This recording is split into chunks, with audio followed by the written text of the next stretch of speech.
10 ildən çox sürgün həyatı yaşayandan sonra filmlərimizdə uğur qazanan aktyorumuzun kim olduğunu bilirsiniz? Cima ay Nergis.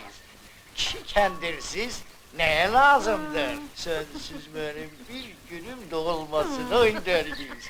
Onun ailəsi lap əvvəldən təzyiqlərə məruz qalıb. Babası Nağıbəy və qardaşı Məmməd Bağırbəy Azərbaycan Xalq Cümhuriyyətində vacib vəzifələr tutublar. 1934-cü ildə Gəncə Dövlət Dram Teatrında işləməyə başlayıb. Amma 1941-ci ildə pantürkizmdə ittiham edilərək Qazaxstana sürgün edilib. Sürgündə xeyli vaxt qalandan sonra vətəni Gəncəyə qayıda bilib. Səməd Vurğunun xahişi ilə az dramaya düzəlib. Kəndlilər filmində epizodik rol oynasa da ilk yadda qalan obrazı Bəxtiyarda olur. Daha sonra bir çox filmlərimizə çəkilir. Xüsusilə yaratdığı müsbət obrazlar yadımızdadır. O 1984-cü ilin 25 yanvarında vəfat edib. Məmməd Rza Şeyxzamanovun ruhu şad olsun. Bəs siz onun hansı rollarını xatırlayırsınız?